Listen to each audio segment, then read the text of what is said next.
campanha para a manutenção do nosso grupo. Participe acessando nosso site. Olá, irmãos!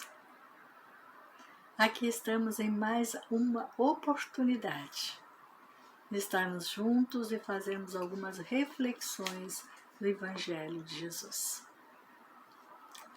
E para nós hoje caiu o capítulo 10. Bem-aventurados os que são misericordiosos. Item 16. A indulgência. Espíritas, queremos falar-vos hoje da indulgência, sentimento doce e fraternal, que todo homem deve alimentar para com seus irmãos, mas do qual bem poucos fazem uso. A indulgência não vê os defeitos de outrem, ou se os vê, evita falar deles, divulgá-los. Ao contrário, oculta-os, a fim de que não se tornem conhecidos, senão dele unicamente.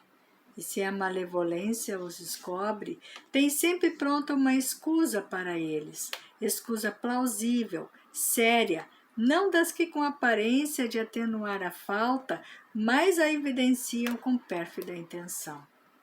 A indulgência jamais se ocupa com os maus atos de outrem, a menos que seja para prestar um serviço. Mas mesmo neste caso, tem o cuidado de os atenuar, tanto quanto possível. Não faz observações chocantes, não tem nos lábios censuras, apenas conselhos e mais das vezes velados. Quando criticais, que consequência se há de tirar das vossas palavras? Há de que não tereis feito o que reprovais, visto que estáis a censurar, que valeis mais que o culpado. Ó homens, quando será que julgareis os vossos próprios corações? Os vossos próprios pensamentos, os vossos próprios atos? Sem vos ocupardes com o que fazem os vossos irmãos? Quando só tereis olhares severos sobre vós mesmos? Sedes, pois, severos para convosco, indulgente para com os outros. Lembrai-vos daquele que julga em última instância, que vê os pensamentos íntimos de cada coração e, por consequente, desculpa muitas vezes as faltas que censurais, ou condena o que relevais, porque reconhece o móvel de todos os atos. Lembrai-vos de que vós, que clamais em altas vozes, anátema, tereis, quiçá, cometido faltas mais graves. Sedes indulgentes, meus amigos, porquanto a indulgência atrai, acalma, ergue, ao passo que o rigor desanima, afasta e irrita. José, Espírito Protetor, Bordeaux, 1863. Esse tema da indulgência é um tema assim, muito interessante, porque na realidade ele é um alerta e ao mesmo tempo é um convite, né? Ele é um alerta porque ele nos chama a atenção, porque aqui é onde diz assim, ó, se os vê, quer dizer, a indulgência não vê os defeitos de outrem, ou se os vê, evita falar deles.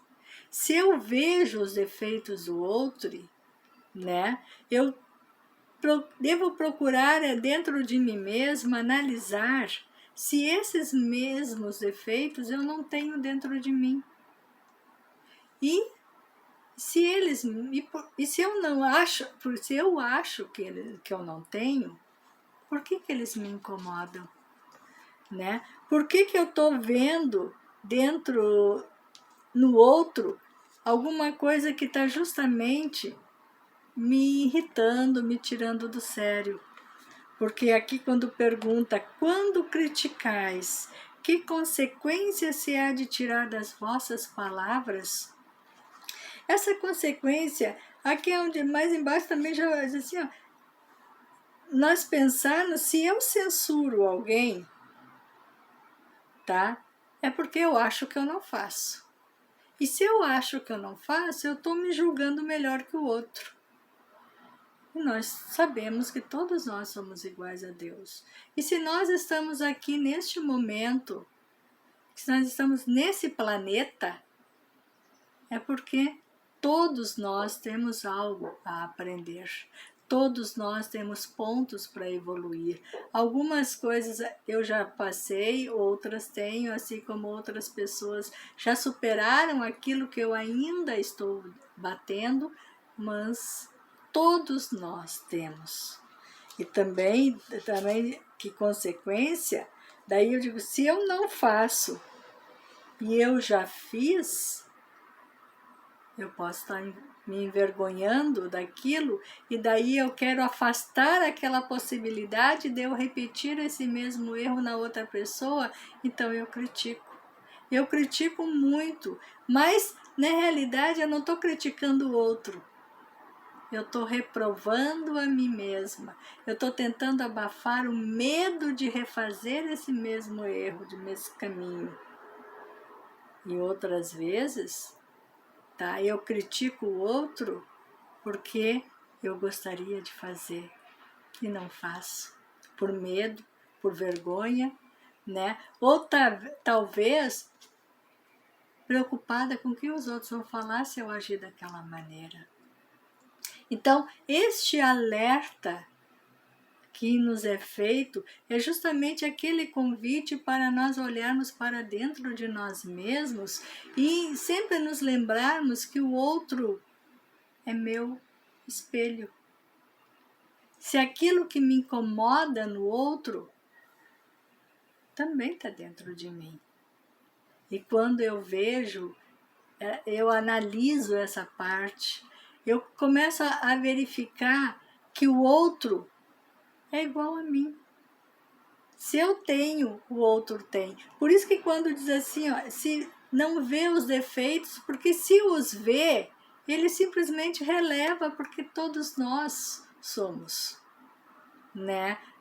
Irmãos numa fase de evolução, ainda bastante imperfeitos, assim, com atitudes bastante denegridas muitas vezes.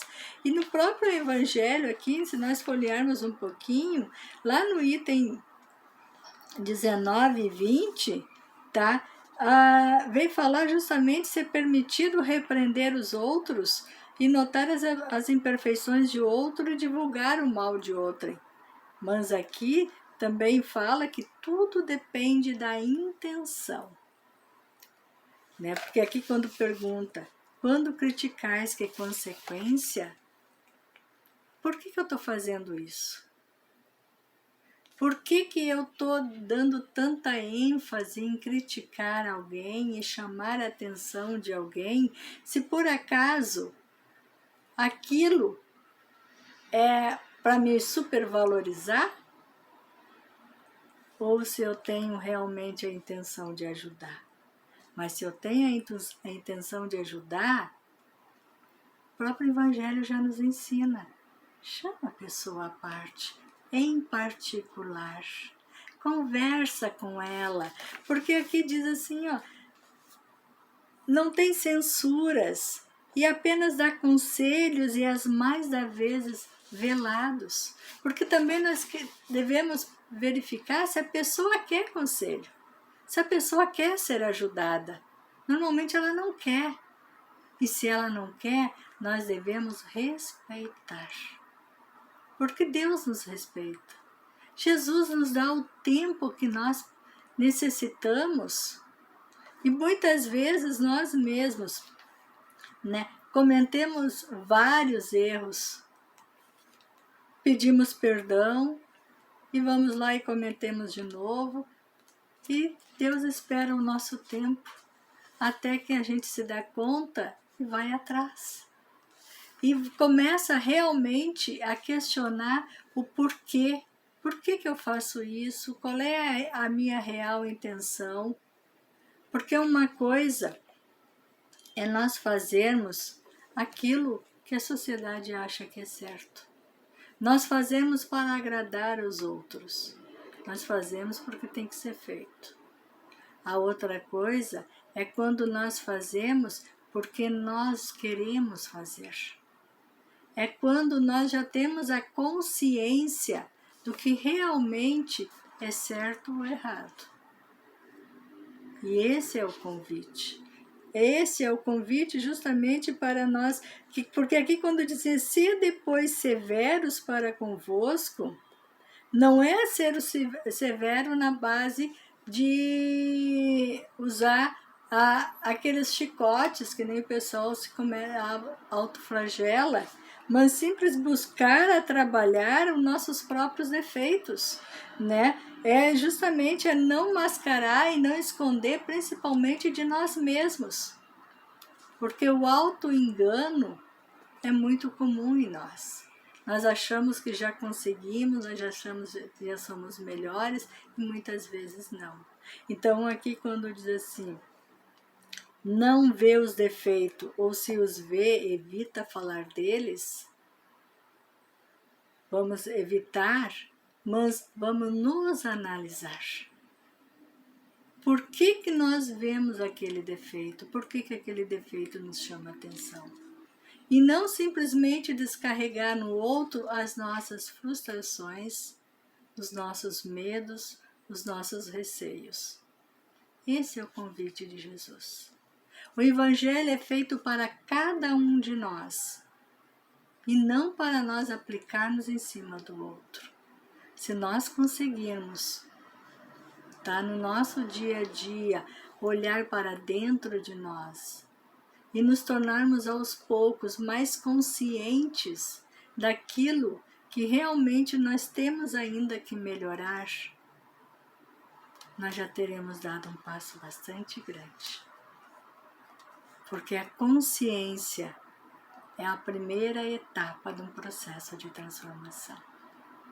Bem, meus irmãos, por hoje é esse. Agora nós vamos ao nosso momento de preces e radiações, agradecendo a Jesus mais essa oportunidade.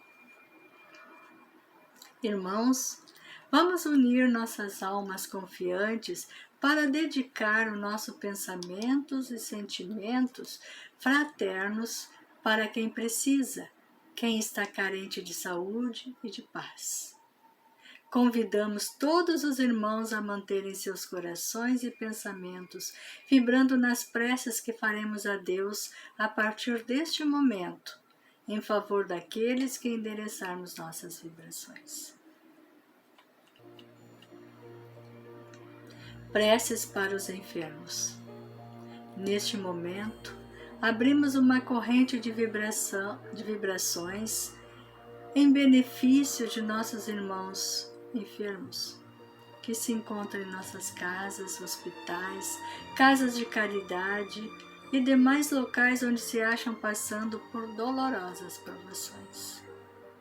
Senhor, pedimos alívio para esses irmãos, que teu infinito amor permita que os divinos mensageiros possam deles se aproximar, suavizando-lhes o sofrimento. Senhor, se as tuas leis permitirem, que possam recuperar a saúde e tenham muita coragem e esperanças sob a tua misericórdia infinita. Preces para os desencarnados. Pai, lembramos com muito carinho os nossos irmãos desencarnados. Pedimos as tuas bênçãos a esses irmãos queridos, que possam despertar para a realidade espiritual sob a luz da verdade e do teu sublime amor. Que se esclareçam, se libertem de todas as perturbações, reanimem-se e progridam, envolvidos na força da tua amorosa proteção. Preces para os lares.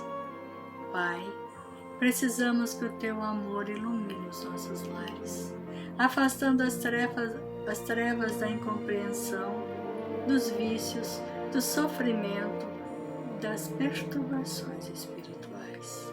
Ajuda-nos, Pai, a compreender que somos todos teus filhos, formando uma família com quem temos a necessidade de aprender a amar, auxiliando-nos uns aos outros. Que em nossos lares reine a harmonia e a paz, sob as tuas bênçãos divinas. Prece para a paz no mundo. Em ti, Senhor, está a força suprema do bem e da paz que governa o universo.